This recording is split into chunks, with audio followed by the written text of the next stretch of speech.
Hare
All glories to the assembled devotees.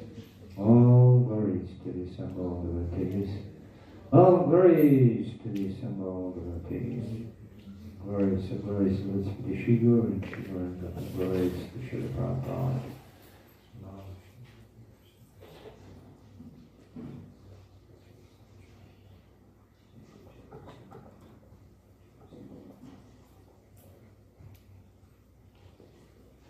Jaya Jaya Shri Caitanya Jaya Nityananda.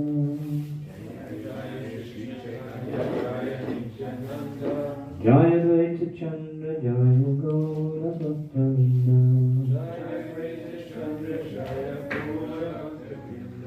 Jaya Jaya Shri Caitanya Jaya Nityananda. Jaya Advaita Chandra Jaya Gaura Bhaktavinda.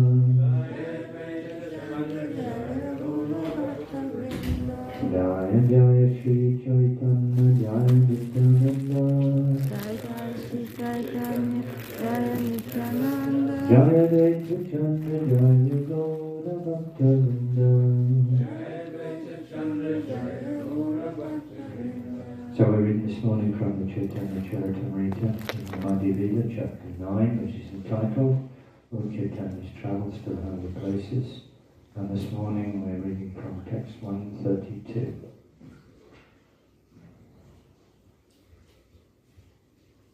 Nayanam Sukapo Bhagavan.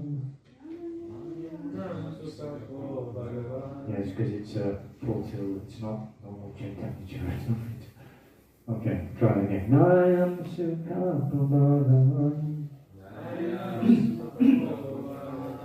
Dehinam Gopika Sutaha.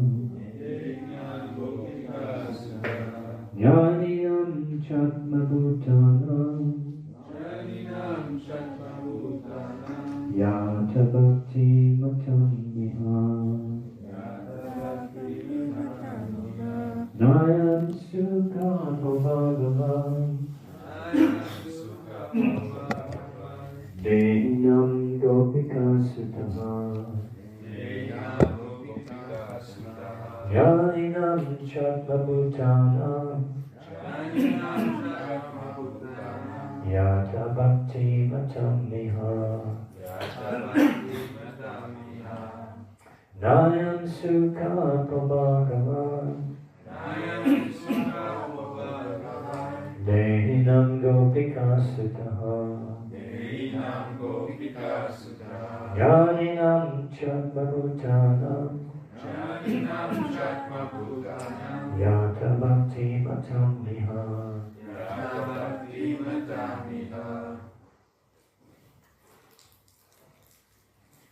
Jayam Sukapo Bhagavan. Jayam Sukapo Bhagavan. Dehinam Gopika Sutaha. Dehinam Gopika Sutaha. Jnaninam Chatma Bhutanam. Jnaninam Chatma Bhutanam. Yata Bhakti Matam Iha. Yata Bhakti Matam Niha. Nayanam Sukapo Bhagavan. Nayanam Sukapo Bhagavan. Dehinam Gopika Sutaha. Dehinam Gopika Sutaha. Jnaninam Chatma Jnaninam Chatmabhutanam Yata Bhakti Matamiha Yata Bhakti Matamiha Nayanam Sukhapo Bhagavan Nayam Sukhapo Bhagavan Dehinam Gopika Sutta Dehinam Gopika Sutta Yaninam Chatma Bhutanam Jnaninam Chatmabhutanam Yata Bhakti Matamiha Yata Bhakti Matamiha Nayam Sukapata Bhagavan Nayam Sukhapo Bhagavan Dehinam Gopika Sutta Dehinam Gopika Sutta Janinam Chatama Jnaninam Chatmabhutanam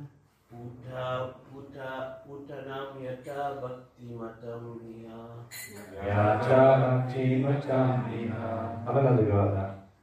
Oh, but is the first line and the second line connected, Prabhu? Yeah. Line is the same. Yeah, the So first. the third and? Fourth. Oh, I see. The You first. see that one on that one goes to the bottom line is actually still the third line, and the fourth line starts from yata. Okay. So the first one is. First one is Nayanam Sukhapo Bhagavan. Okay. And then the And second then one. Dehinam Gopika Sutta Okay. Jnaninam Chatmabhutanam Yata Bhakti Matamiha. Go on, have another go. Nayam Sukapo Bhagavan Nayam Sukhapo Bhagavan Dehinam Gopika Sutta Dehinam Gopika Sutta Janinam Chatma Bhutanam Jnaninam Chatmabhutanam Yata Bhakti Matam Hiya Yata Bhakti Matamiha. Fabulous, thank you very much. Nayam Sukhapo Bhagavan Nayam Sukhapo Bhagavan Dehinam Gopika Sutta Dehinam Gopika Sutta Jnaninam Chatmabhutanam Jnaninam Chatmabhutanam Yatha Bhakti Matam Yata Bhakti Matamiha. No, Na. no. Na. I am I am this Lord Krishna. this Lord Krishna. Sukha Apaha. Sukha Apaha. Easily available. Easily available. But Krishna's not easily available. You know that? Not easily available. Bhagavan, Bhagavan. the Supreme Personality of Godhead. The Supreme Personality of God. Dehinam, Dehinam. for materialistic persons, Persons. have accepted the body as the self. Who accepted the body as itself. Have you done that? Gopika Sutta, Gopika Sutta. the son of Mother Yashoda. The son of Madhya. Jnaninam, Yaninam. for persons addicted to mental speculation. For persons addicted to mental speculation. Who's going to own up to that? Okay, I don't mind owning up to that. Cha and Atmabhutanam, Atmabhutanam. for persons performing severe austerities and penances. For persons performing severe austerities and penances. Okay, we haven't done any of that. No? You know, Prabhupada once said the only penance and austerity in our movement is getting up at 4 o'clock in the morning. Otherwise, we don't have any. Getting up at 4 o'clock in the morning, living in this temple in the winter is austerity, right? Showers are producing hot water. Yes. Continue. As Yes. Bhaktimata, for persons engaged in spontaneous devotional service. For persons engaged in spontaneous devotional service. Have you done any of that? Yes. Huh? Oh, see, But Abhimanyu. the So, spontaneous so everyone like, can go and touch Abhimanyu. no, man, I'm saying like we should be like on the floor and the people that. Actually, mostly That's we're performing devotional service under That's what I mean. I don't the know. rules and regulations. Oh, okay. It's not so much spontaneous for Oh, us. I Is it? don't like So spontaneous. how do you get out of bed in the morning? Does the alarm clock wake you up? Or does the super soul and we leap out of bed and we go, yes, today I'm going to, I don't know what you're going to do. Or is it like, you fight with the alarm clock and you get another 5 minutes? Which is it? Former or the latter? The latter. That's the latter, yeah. That's the brightness, that's what it is. Iha, in this world. Okay, so the translation goes as follows. Caitanya Mahaprabhu then quoted, because this is a verse from Srimad Bhagavatam, because we can understand that, because it's 4 lines. It's not a Bengali couplet. There's 11,555 verses in the Caitanya caritamrta, and about 450 are in Sanskrit. About 450. So this one's from Srimad Bhagavatam. Sri Caitanya Mahaprabhu then quoted, the Supreme Personality of Godhead, Krishna, the son of Mother Yashoda, in case there's any doubt, who we're talking about here, in case there's any doubt, there's only one person who can be understood to be the son of Mother Yashoda. Who's that? That is a specific Krishna. That is Rajendrananda Krishna. That is the original Krishna. Nobody else can be called the son of Mother Yashoda. He is accessible to those devotees engaged in spontaneous loving service. That's our end goal. That's where we're hoping to end up, by performance of devotional service under the vidhi. The vidhi means the rules and regulations. So if we execute that nicely under the rules and regulations, we will wind up in spontaneous devotional service. Then you won't need the rules and regulations anymore. It's like, if you give an example, I had the misfortune to have to walk into an attorney's office in the boardroom. Because when you're going to engage them, they bring you in the boardroom. And then on the bookshelves of the boardroom, what do you see? How many are there? Too many. Lots and lots of law books. Okay?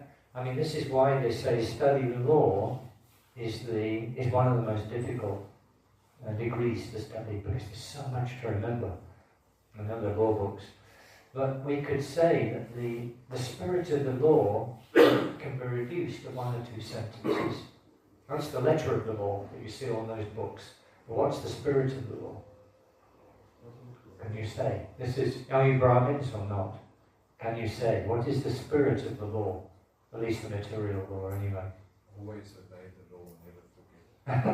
Good try. Good try. We could say, maybe, live and let live. Is the spirit of the law. No? Okay, you live and don't tread anybody else's toes. You let them live. Could we say that's the spirit of the law? Yeah. Sure, that's true. So the letter of the law in devotional service is what? Well, that's the spirit of the law. That's good. You're ahead of the rest of the pack. The letter of the law is things like Atyahara Vishara, Atyahara Vishara, Prajapo Niyamagraha, Janasangas Chalulya Cha, Sadhe Bhakti Vinashati. We could go like that, They are the don'ts. They're things you shouldn't do. And then there's the do's, And this is how devotional service goes on. There's rules and there's regulations. But the spirit of the law is? And if we're spontaneous, then that's our platform. Actually, we're immersed in Krishna consciousness. But for us now, you know how it goes. It's like looking at right, says if you're lucky, you're around Krishna for 5 minutes while you're doing your japa.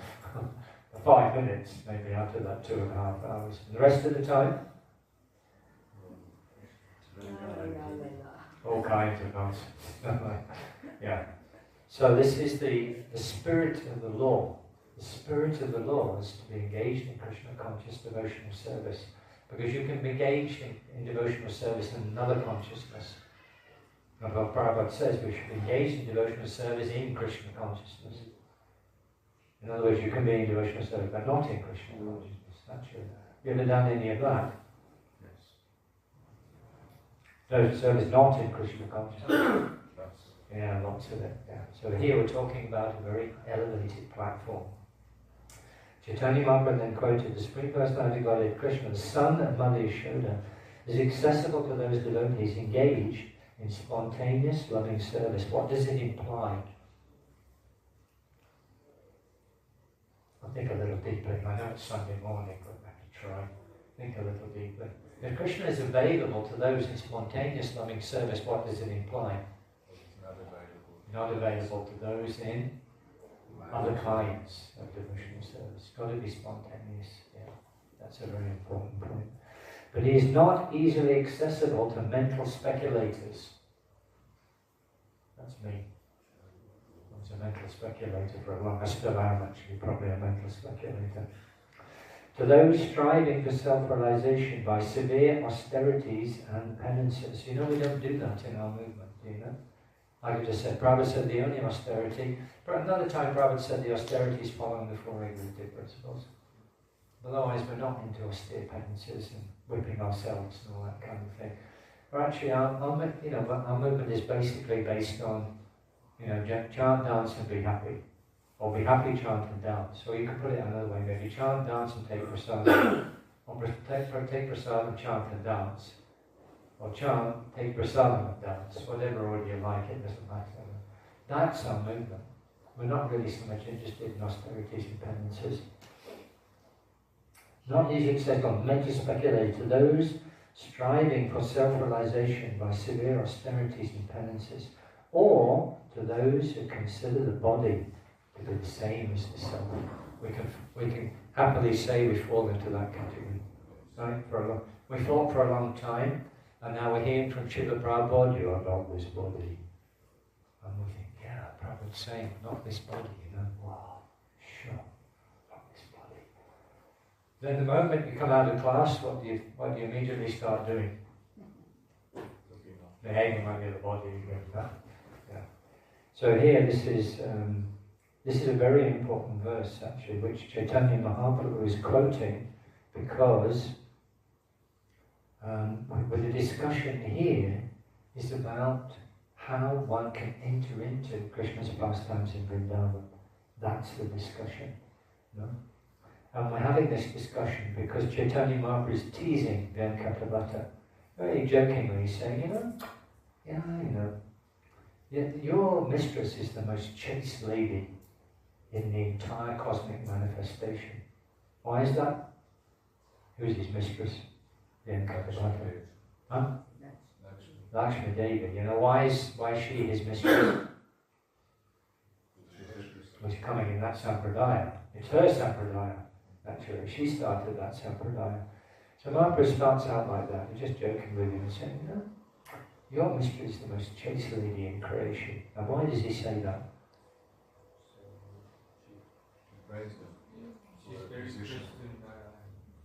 He's praising her for her position.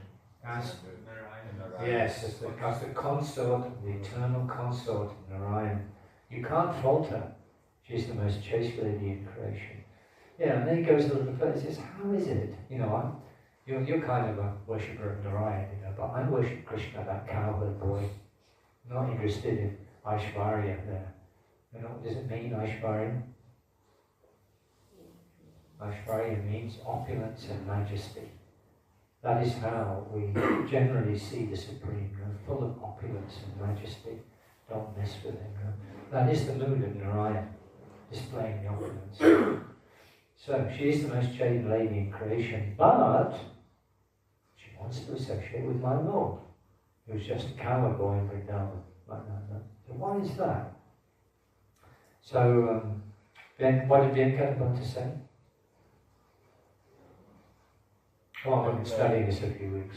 Krishna and Narayan are not different. Yeah, they're not different. They're the same, actually.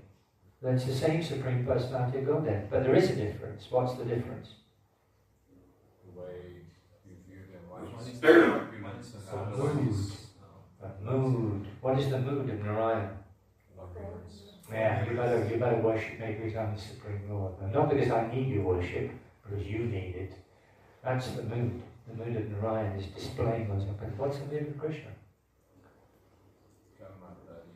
Come buddy, let's go to the forest and have some fun. Yeah, it's a completely different mood. In Vrindavan, no one knows. What? What does no one know in Vrindavan? Krishna's Personality Godhead. They have no idea about that. So Caitanya was like, well, how come your chaste lady, the wife of Narayan, wants to associate with my Lord? So then he said, well, that's okay actually, because it's just in a different dress. That's true, no? It's the same Supreme Lord, but he's in a different dress. He's only got 2 arms in this dress. But in that dress, he has another couple of bolt-on forearms. So it's the same Supreme Lord. So there's no affecting of her chastity there. No? So that's true, because actually Venkatapada said his mood is more sportive. They can have fun in that mood. It's not just awe and reverence. Yeah. So then Caitanya Mahaprabhu said, well, okay, that's fine, but then how come she couldn't enter into the rasa dance? Whereas, can you fill in the blanks? The Shrutis. What is the Shrutis? Well, who are the Shrutis? That is the Upanishads, especially. Shruti Veda. That is that which is to be heard. That is original, eternal Veda, it doesn't change. But then there's another kind of Veda as well. Chandogya Upanishad says it's the fifth Veda. What's that? That's the Smriti, that which is remembered. That is the writings of pure devotees. Yeah. So the Shruti Charis could enter into them. They were seeing Krishna in that mood, and they wanted to enter into the rasa dance, and they were capable. They did that, actually. And also the Rishi Charis. Who are the Rishi Charis? Shema Dandakaranya Forest, who got to associate with Lord Ramachandra, and they were thinking, they were so attracted actually. They wanted the conjugal ras, and they were able to enter into it, whereas Lakshmi Devi couldn't. Now what is the reason for that? This is what we're discussing here, this is what Chaitanya Mahaprabhu is discussing. What's the reason? She can't give up the opulence. Yeah, she's like, I'm Lakshmi Devi. How can I become a follower of these camel dancers of Braja? How is it possible? I have to give up who I am. So what benediction? She couldn't do it, so what benediction was she granted? Golden thread. Yeah, she'd always be on the chest of Narayan. There's a golden thread. So if you see bona fide pictures of Narayan, forearm form, brilliant form, yellow dhoti, armlets, crown, Kaustubhamani, Shivatsa. You know what these two things are? Kaustubhamani. Marks of Vishnu. Yeah, the Kaustubhamani is a brilliant gem which Krishna wears around his neck. And when you go back to the spiritual world, actually, you find they all have forearm forms in Vaikuntha. They all have forearm forms. Even when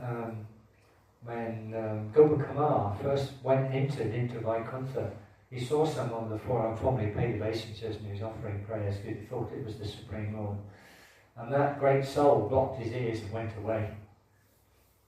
Vishnu is there, he also has forearm form. Narayan actually, not Vishnu.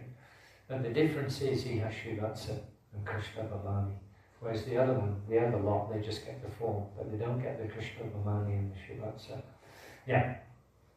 So, she wasn't capable of entering into that. So she became the golden thread on the chest of Narayan. Like that. That's her position. So now the discussion is going a little further. Now why is that? No? So Chaitanya Mahaprabhu is quoting from scripture.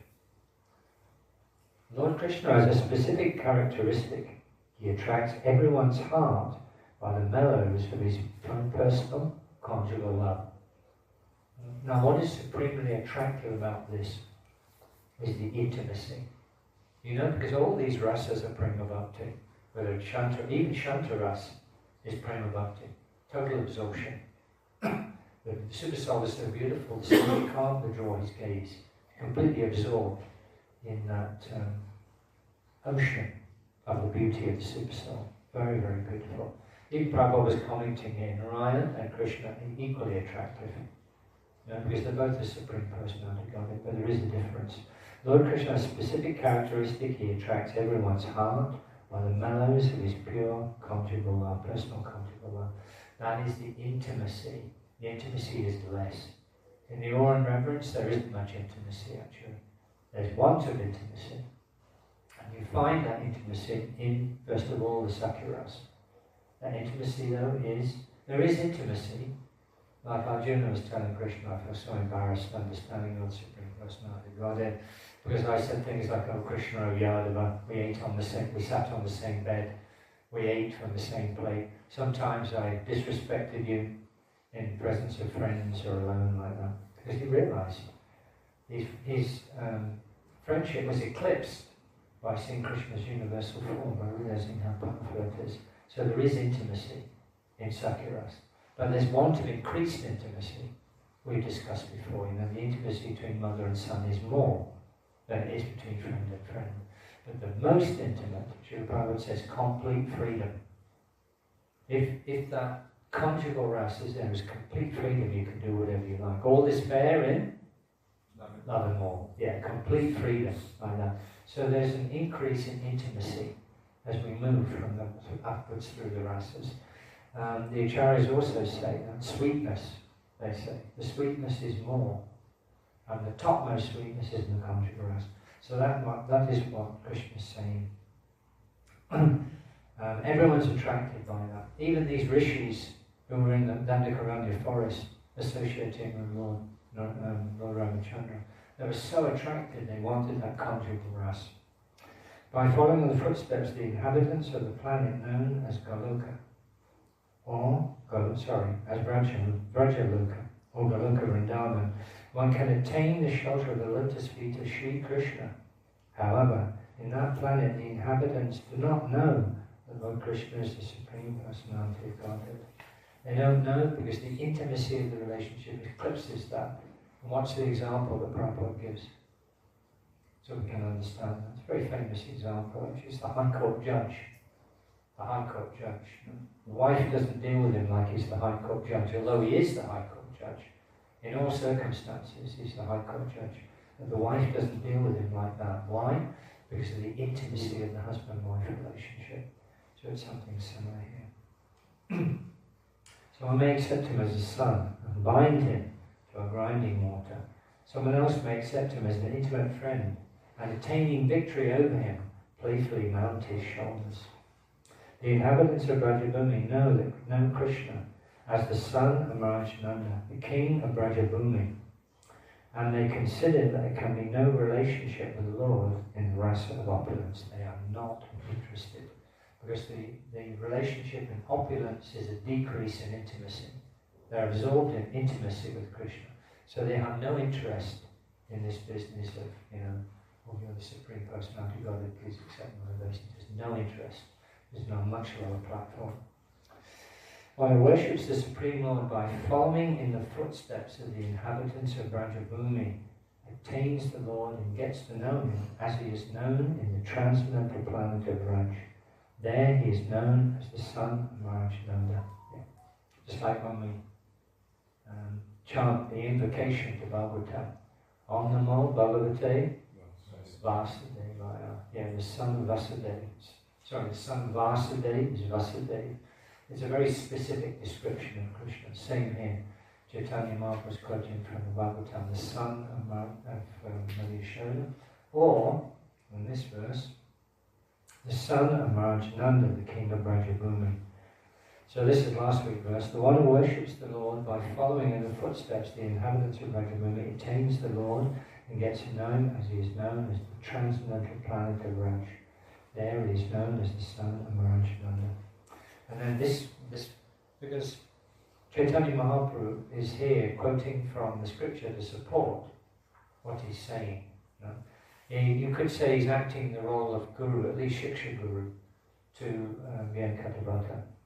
So when we're acting the role of guru, what does Srila Prabhupada say when we speak philosophy? What must we do?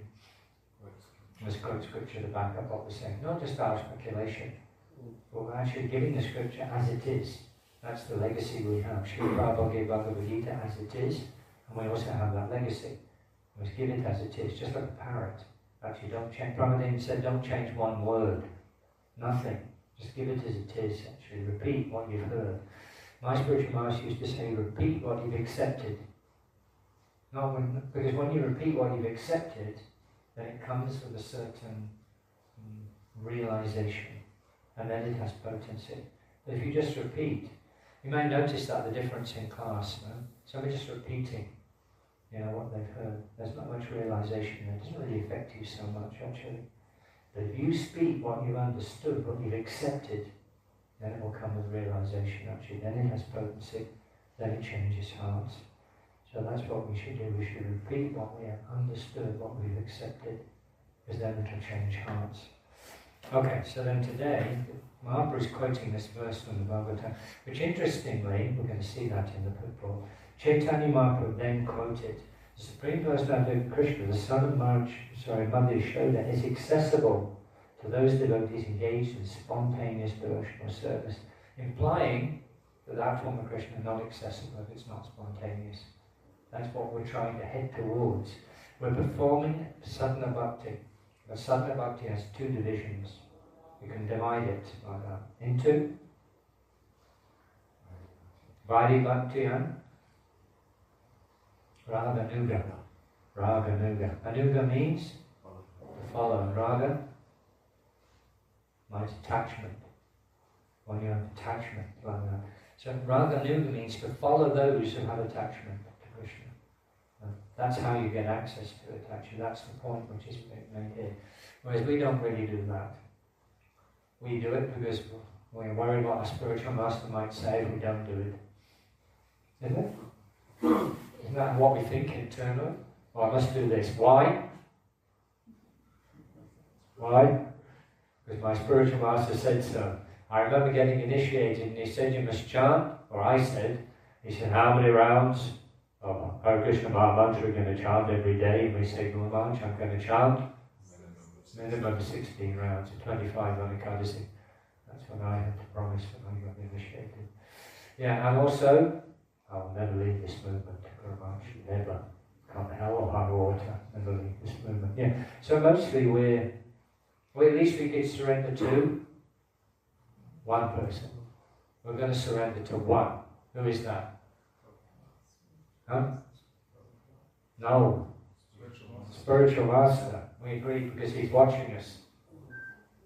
It's said like that, no? That the fish brings up its children by looking at them. By looking at them. Your spiritual master looks at you, what do you think? Oh God, what did I do wrong? Right? Isn't it like... So it's rules and regulations. We are acting under rules and regulations because we don't know how to act actually. But eventually what will happen? The spiritual master will be in ecstasy. Oh, my spiritual master looked at me, what mercy is flowing in that gaze. Now what did I do wrong? Yeah.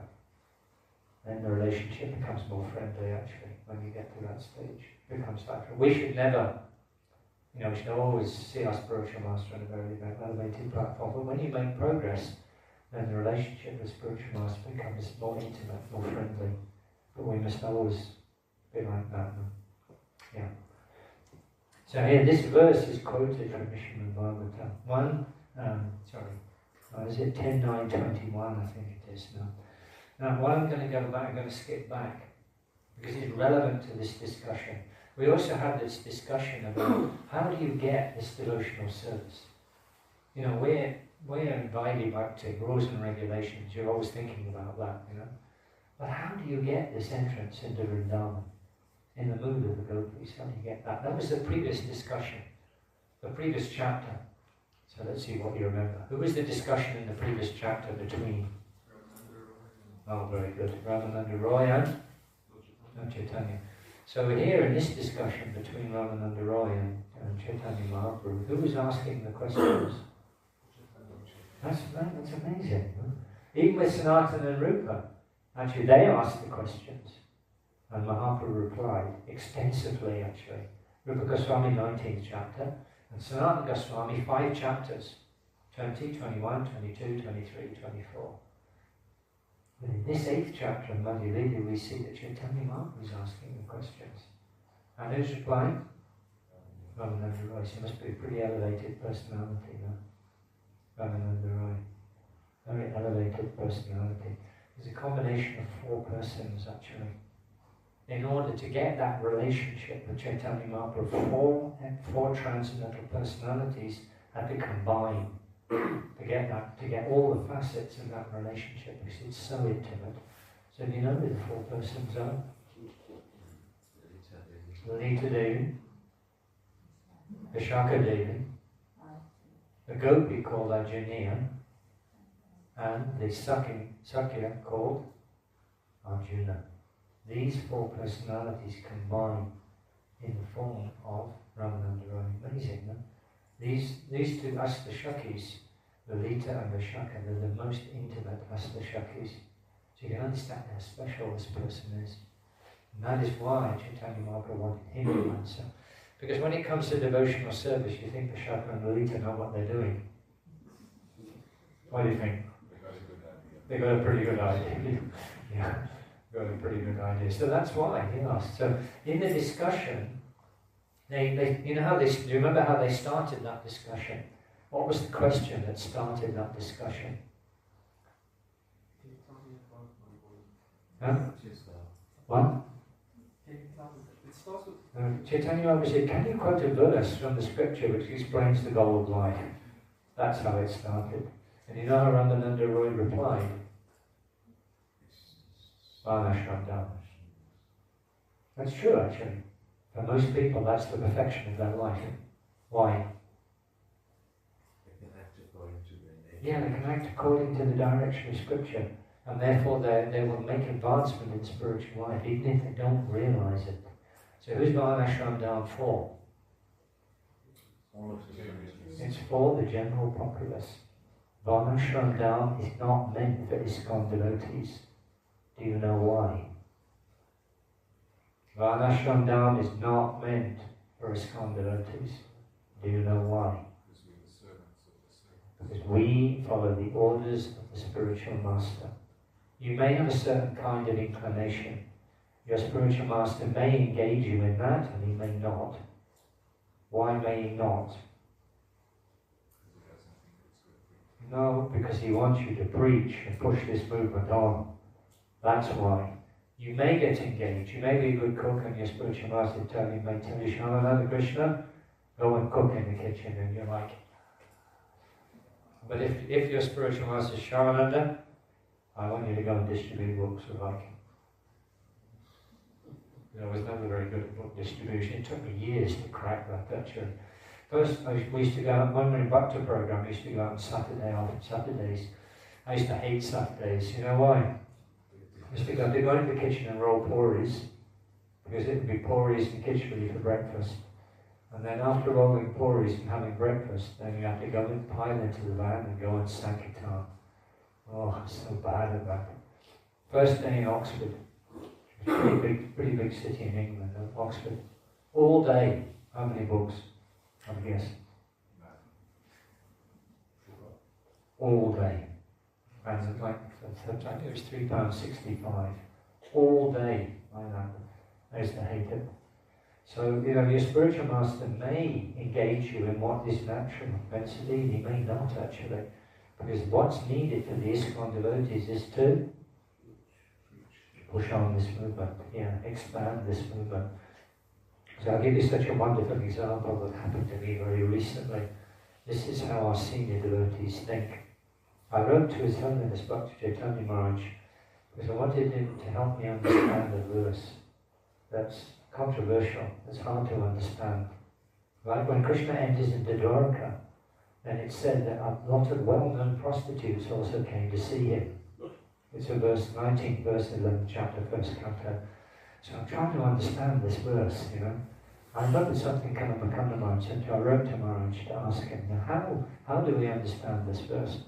And then he gave me an answer, and then I wrote back and I thanked him. It was really helpful, And then he wrote to me and he said, this one person I wrote to me and said, they're living in Cape Town, they wrote to me, we want to help to understand Bhagavad Gita. So I heard that you're doing classes in Bhagavad Gita, so you contact this person. You can imagine what Maharaj has got on his plate. Can you imagine what His Holiness Bhakti Caitanya? How many disciples are there? Do you know, Petita? Must be a couple of thousand, maybe more. Yes. Easy couple of thousand. More than that, I think, maybe. Russian here, Russian there, Russian everywhere. It's got a lot of Russian. He's probably got 2,000 Russian, not speaking about this, when Gokalesh introduced him recently, he says he retired from the GBC, and Maharaj stopped him and said, no, where did you get that from? He hasn't retired from the GBC. How many emails a day do you think he gets? Hundreds. Yeah, probably hundreds like that. Religious replies, all of them. What Maharaj has got on his plate is inconceivable. But he took the trouble to write to me and said, this person contacted me and wants instruction in Bhagavad Gita. Can you contact them and help them? Imagine that. Well, now what does that show you about Maharaj? What is he thinking? Always thinking about helping. I was pushing this movement on. This person wants to know you. Make sure you contact this person and do something about it. No? So this is the mood that we should have. So this is why the spiritual master tells you, not cook in the kitchen, go distribute books. Because that is pushing our movement on. Yeah. So now I want to go back to this discussion, because it's the same verse which is quoted by Ramananda Roy, actually the same verse. I just want to read you a few of these verses, because this is for us. We also have that challenge that in order to enter into Vrindavan, which is the goal of our sampradaya, by the way. Did you know that? We're not going to Vaikuntha. My spiritual master said, even if you go to Vaikuntha, you won't be satisfied. Because this movement is intended for Goloka Vrindavan, and especially in the conjugal rasa. Especially. Krishna's Kaviraj Goswami said that is the special mercy of this sampradaya. The entrance into Goloka in the mood of the Manjaris, actually is what we get. So it's very, very special. So we go back to this previous discussion. Caitanya Mahaprabhu and Ramananda Roy. I'm going to go back quite a few verses to pick this up. The dealings of the gopis with Krishna on the platform of pure love of Godhead. However, they are sometimes considered to be lusty. Remember that? We say that the gopis are very lusty for Krishna. So it's not what we generally understand as lust. The Acharya is trying to give you some idea of what it's like. You know, when we're very lusty for something, what happens? Who's the best cook in the temple right now? Temple devotees, who's the best cook?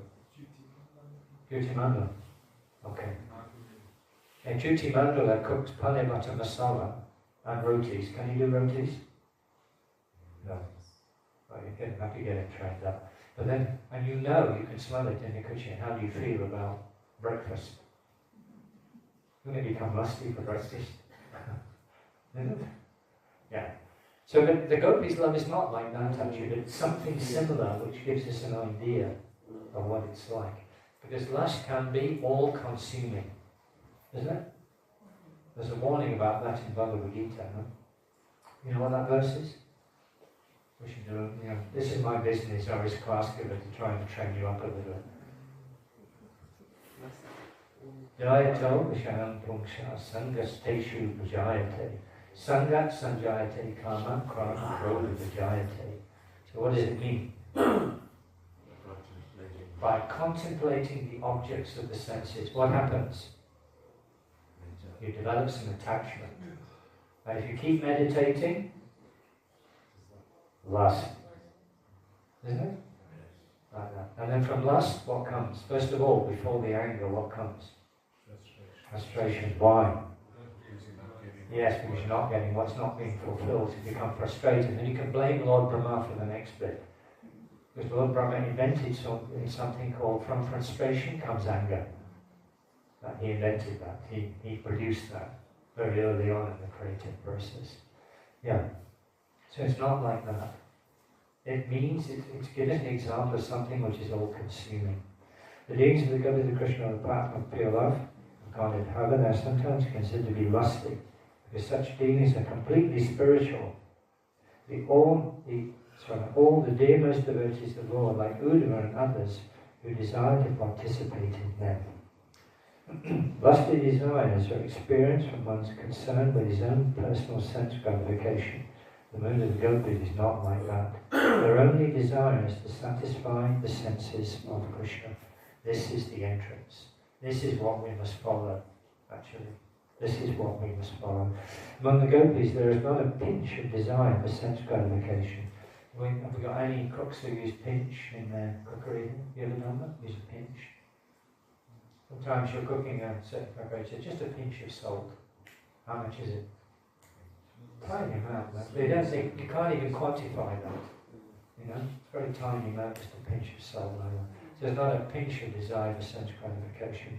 But only desires to give pleasure to Krishna, and this way then mingle with him and enjoy him. This is the discussion between Caitanya Mahaprabhu and Ramananda Roy, and I'm referencing it as Prabhupada says in the purport. It's the same verse which Ramananda Roy has quoted. All the gopis said, "Dear Krishna, we carefully hold your delicate feet on our hard breasts." I mean, that's quite a statement, you know. I mean, if we step back and consider that objectively, what's the softest part of a woman's body? Not that I'm encouraging you to meditate on it. Softest part of a woman's body is her breasts, actually. Softest part. And they're telling Krishna, "Oh, your soft lotus feet, they mustn't put them on our hard breasts. I fear that they may get hurt, may get damaged." You know, this is how much love they have. When you walk in the forest, your soft feet are pricked by small bits of stone. If you lose your chappals and you go in the, because I think you all go on photographs sometimes, isn't it? You walk in the forest. Or, no, okay. Go again, Sheila does that. You can ask Murari. Yeah, but does it prick his feet, the thorns and the small bits of stones? You can ask him, because he's a tough guy, but I'm sure he gets pricked sometimes.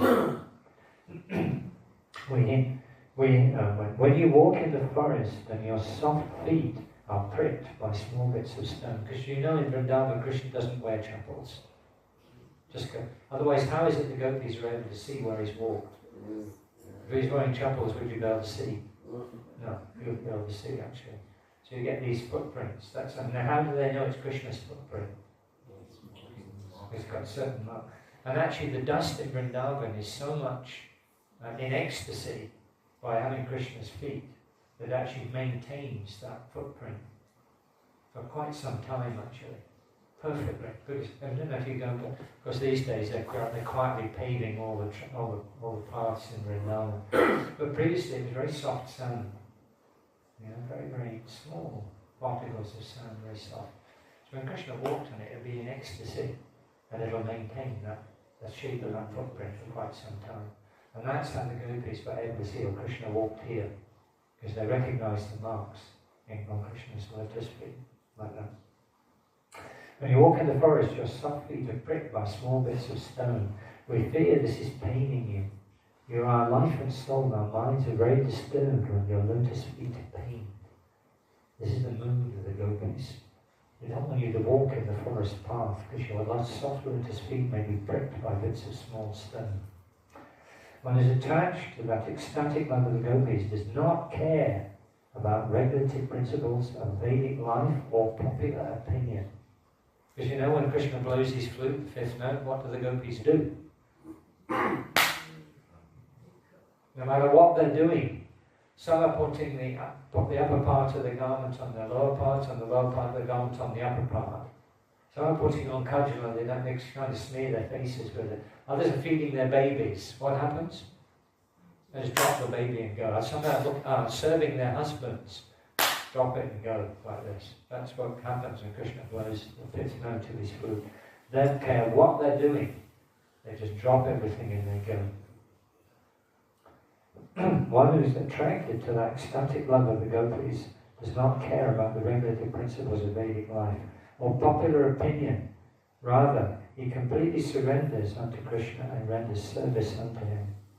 When one worships the Lord on the path of spontaneous love and goes to Vrindavan, he receives the shelter of Brajendananda, the son of Marachananda.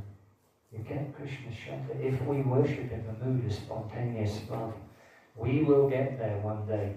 If you continue to follow the rules and regulations, it will come. And to follow strictly, mind. Prabhupada says that in his purports. Have you seen that? Strictly follow. Not just follow, but strictly follow. You know, because like, I love some of the things Mahatma Prabhu says. You know, that one time he said, you know, we may give up the gross activity, the gross sense gratification, but sometimes we meditate on it in our minds.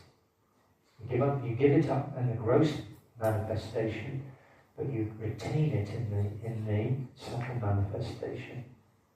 In one, you meditate on those things which you, okay, I'm a good boy, I've given it up. But you meditate on it in your mind. Anyone guilty of that? You're not guilty of that? Okay, that's good. This is such a great soul we have here, wrapped up in his. Have you seen Dhananjay? He wears this colour as well, you know. That Dhananjay, he's Sri Sampradaya. He comes here sometimes. Should be kind to him, actually, you know, because they're Vaishnavas. Should be very kind to him. He's also preaching nicely. On worship the Lord upon spontaneous love and goes to Vrindavan, he receives the shelter of Nanda, the son of Nanda Maharaj. In his liberated stage, the devotee is attached to one of the 5 humours of transcendental loving service to the Lord. As he continues to serve the Lord in that transcendental mood, he attains a spiritual body to serve in Goloka Vrindavan. Those saintly persons who presented the Upanishads, that's the Shruti-charis, are vivid examples of this. By worshipping the Lord on the path of spontaneous love, they attain the lotus feet of Nanda, the son of Nanda. And then quoting from Bhagavatam, this is the words of the Shruti-charis. By practicing the mystic yoga system and controlling their breath, the great sages conquered the mind and senses. Thus engaging in mystic yoga, they saw the super soul within the heart and ultimately entered into the impersonal Brahman. However, even the enemies of the Supreme Personality of Godhead attained the position of simply by thinking of the Supreme Lord. The damsels of Raja, the gopis, simply wanted to embrace Krishna and hold his arms, which are like serpents. Being attracted to the beauty of Krishna, they ultimately acquired the taste of the nectar of the Lord's lotus feet. We can also taste the nectar of Krishna's lotus feet by following in the footsteps of the gopis.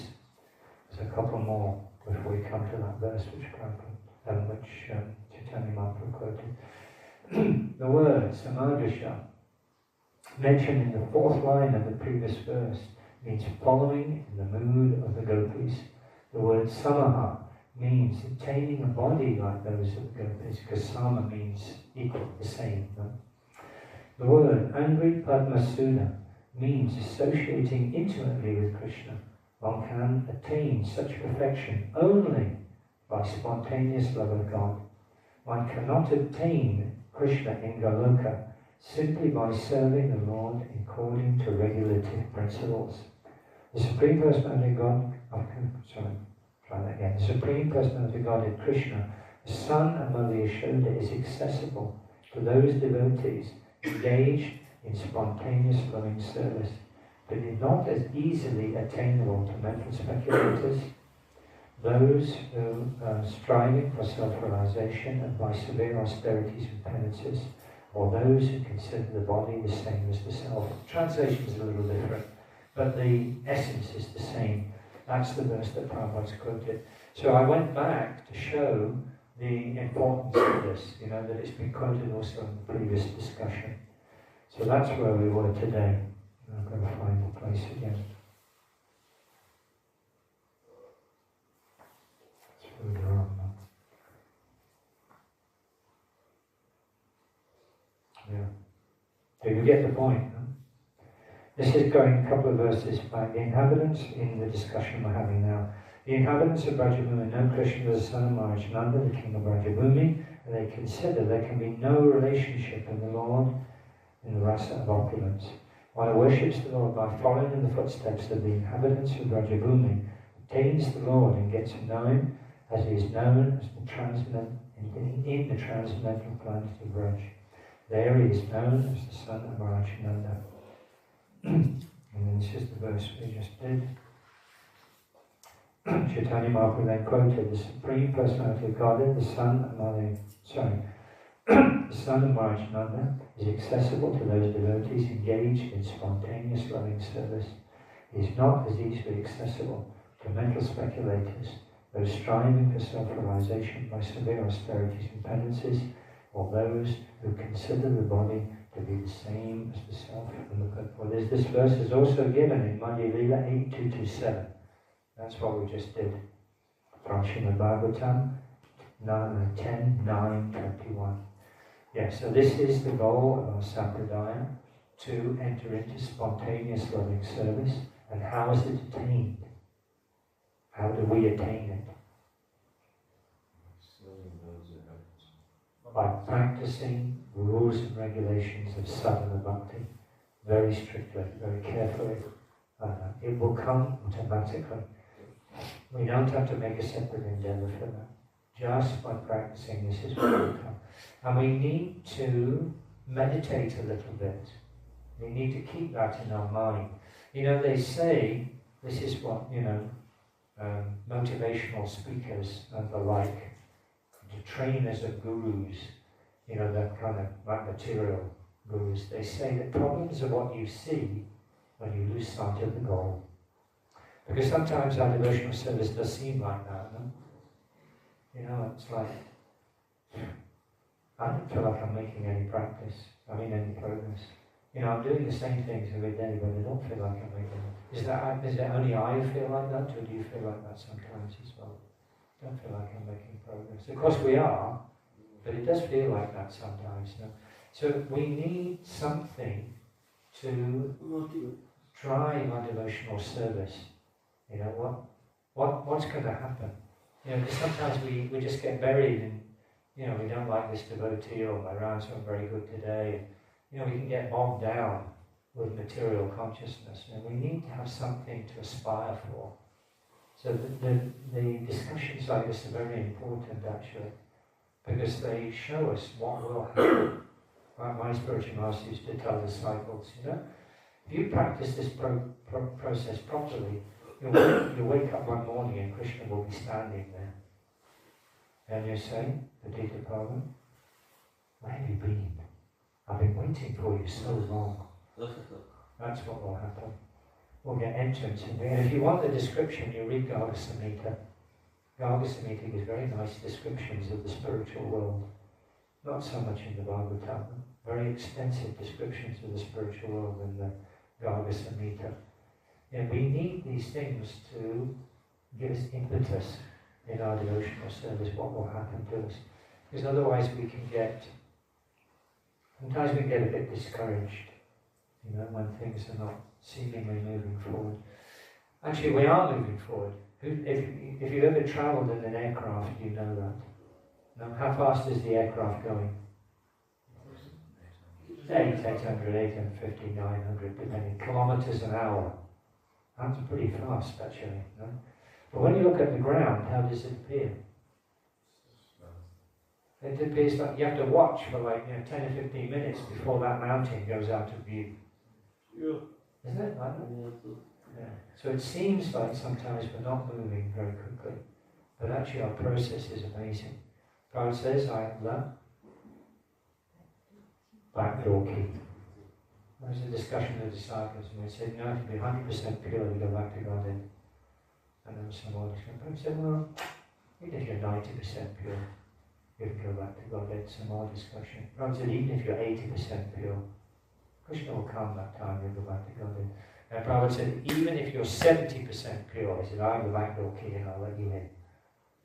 So, Prabhupada speaks like this to encourage us, actually. These sections of the scripture are meant to encourage us. This is our goal. This will happen to us one day.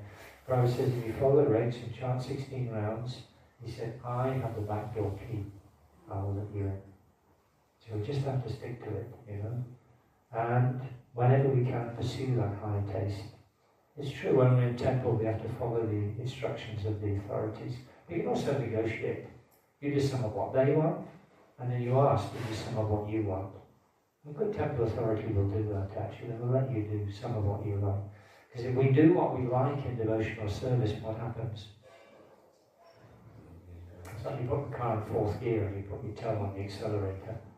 You move quickly, actually, if we get to do what we like. So these discussions are very important for us, because they give us the impetus. This is what will happen. Can you imagine going to Goloka Vrindavan and climbing on Krishna's back? Maybe it doesn't excite you. You know, but one time they asked Prabhupada, Prabhupada, when you go back to Godhead, what will you do? You know what Prabhupada said? He said, I'm looking Krishna's lunchbox. See what's there. Anyway. But these things are important, but we have to keep our eye on the goal. Keep your eye on the princess. Keep your eye on the goal. Don't worry so much. The problems will come, that's true, because we need purifying. Difficulty will come, but we must keep our eye on the goal. So these discussions are very important in that respect. Okay, is there a comment or question or realization the devotees would like to share? Yes. Yes. Well, another question, in the beginning of the class you mentioned that we should always have our consciousness fixed on Krishna. Mm-hmm. Right? Does that include Prabhupada? Like, let's say we're not concentrated on Krishna, we're concentrated on Prabhupada. Yeah, Prabhupada. Anyone in this? Or spiritual master consciousness. Okay. That all counts. Because they're delivering. Yeah. They're delivering I Krishna. think that's a little bit more tangible sometimes Yeah. when you think about them. Yeah, think about pleasing a spiritual master. You know, do you know B.B. Govinda Maharaj? Before he was B.B. Govinda Maharaj, he was a Udipati. You know, he used to cook a lot for devotees, actually. He used to say, you know, that when we're cooking, you know, the general instruction of you think of pleasing Krishna. That's the kind of general instruction, isn't it? Cooking is to please Krishna. But he said, I found it much easier to think about pleasing the devotees. Because if you please the devotee, automatically what happens? Krishna gets pleased. Yeah. Actually, Krishna is more pleased if you feel the devotees. So that can be a nice meditation, actually. Because this is internal potency you're looking at in the devotees of Lord Krishna. Yeah, so that's a nice meditation. What can I do to please the devotees? You know, because there's our surrender. In the beginning, we agreed to surrender to one person. Who's that? Spiritual master. But as we grow, as we develop, as our faith deepens, as our Krishna consciousness increases, our sphere of surrender should also increase. You know? Anyone who's helping you in your spiritual life, you could think about, you know, surrendering something to that person. Anyone who can help you in your spiritual life. Because a lot of the times it's not so much in our movement the way it is, often not so much the instruction of the spiritual master, the Diksha Guru, through which we make advancement. Of course we do, but often it's the Shiksha Gurus, actually. The Shiksha Gurus. And you know, the glory of our movement is that we have, like my spiritual master used to say, I get chastisement from my father and chocolates from my uncles. So in our movement, we have one spiritual father. Who's he?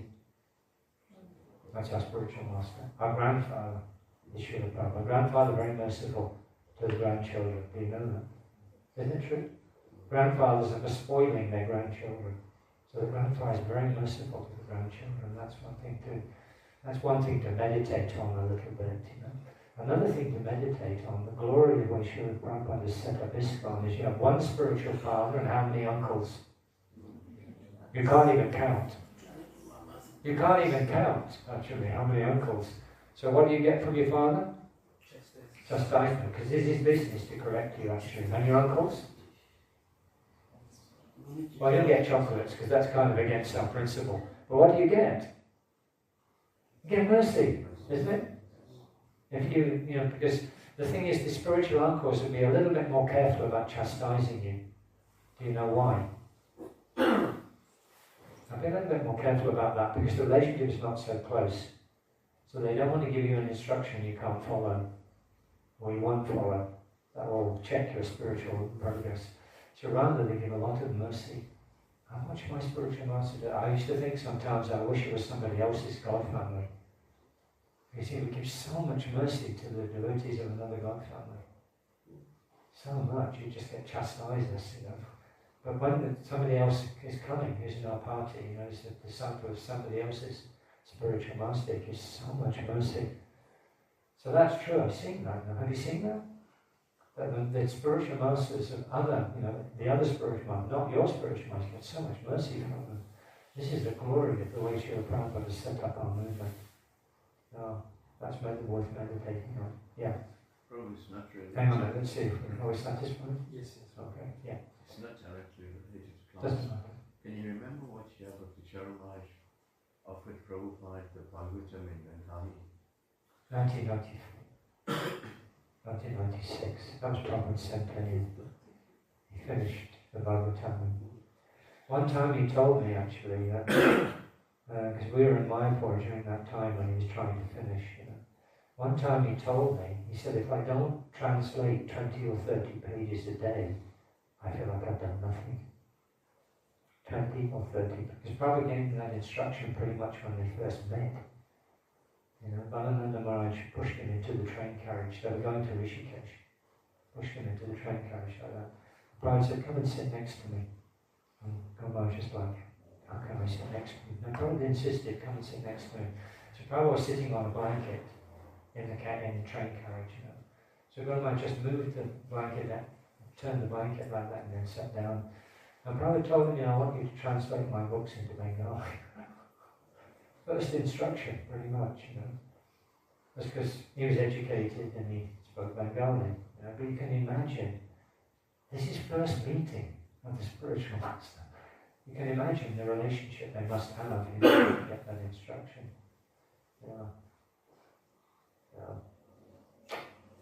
I forgot why I tell you that now. One of his Maharaj's other glories is to give us a picture. Yeah. Which will still be right, like recently Bhaktivinoda Thakur's disappearance and the Falgu Bhagavan. And also how Maharaj used ISKCON devotees to do different things. Yeah, I've got about 13 roles in that series. My Godbrother Govinda Maharaj, I think he's 14. We're always competing. I'm trying to find, he used Madhu Mangal as the English gardener, the late Madhu Mangal. Yeah, but maybe it was shot but not used. Because a lot of what Brahman shot wasn't actually used in the series. We shot some things in Cape Town, but I don't think it was used. Yeah, mercy of the spiritual master and others. That's the point I'm trying to make actually. We should increase our sphere of surrender. Not just we surrender to one person, but surrender to the devotees who are helping you at least. You can get so much mercy from that. There are some many phenomenal groups like disciples. Yeah, not just the gurus, but the ones who are just anyone who's a disciple of Prabhupada are very, very special. They got connected to someone who's such an intimate associate of Caitanya Mahaprabhu. They got connected to that person permanently. They're very special souls. I'm thinking of Vedavi Prabhu and my spiritual master didn't have much Mahaprabhu association, but they fixed in the Vani. Yeah. And that Vani goes way deep, it's unending ocean. Yeah. So that's the real association actually, the Vani. One is never actually separated from Prabhupada or Gurus. By remembering the Vani, by remembering the spiritual master. They are very, very special souls. We got that mercy, they recognize Prabhupada. Yeah. This reminds me of something Satadanya Prabhu once said. He used to be Satadanya Maharaj. He said that he was complaining to Srila Prabhupada that he didn't get his association. Because they were like, especially when Prabhupada went his latter pastimes, he's very much protected by a certain group of disciples. So Satadanya Prabhu was complaining to Srila Prabhupada one time. He said, I never get your association. Prabhupada turned to him and looked at him and he said, 11 days. 11 days. This is how much association Srila Prabhupada had with Srila Bhaktisiddhanta Saraswati. Just 11 days. He met him in 1922. Srila Bhaktisiddhanta Saraswati met in 1936. So in that time, that's like 14 years. Prabhupada only got 11 days of association. But look what Prabhupada did. One time the devotees in Bombay, they wanted to make him the temple president in Bombay. Srila Bhaktisiddhanta Saraswati said, don't do that. Leave him. Don't engage him. In due time, he will do everything. Srila Bhaktisiddhanta Saraswati wasn't kidding. No. He did everything. He revived the Gaudiya Math actually in ISKCON. So we don't, of course for us, we need that association with the spiritual master. Whenever it's available, we should get it. Because that's how you develop love. And when you develop love, then the Vani becomes very important to you. But it just goes to show that you don't need much actually. What is it? What's that verse? Sadhasanga, sadhasanga, sadhasiddhi. No, sadhashastra koi. Lava mantra, sadhasanga, sadhasiddhi hoi. You know what lava is? Lava, L-A-V-A, lava. 1/11 of a second. You get the association of 1/11 of a second with a pure devotee, changes everything. Sadhasanga. Yeah, some nice discussion. Anything else? Is there any more? Any more? See, Sunday is a chance when we get to go really deep. You know, we can meditate on the deepest reaches of our sampradaya. The relationship with Krishna in spontaneous loving service in Goloka Vrindavan. Is that a stretch or is it? No, it's another. The chapter 8 is an ocean of nectar. Yeah, it's just amazing. It's just... Whole gamut of our philosophy is presented from the very basics, from Varnashram down, all the way up to, the spontaneous love in Madhurya Ras.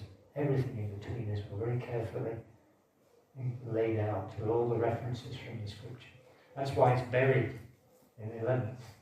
And the 8th chapter of the Madhya Lila, buried, it's intimate. Okay, we should stop, I think. Sri Caitanya Charitamrta ki jai. There, divine love and worship, Shri Shinda Prabhupada ki jai. Srila Prabhupada ki jai. Sam Veda Bhakti Vrinda ki jai. Jai, Gaura Premanande. Krishna Prabhu.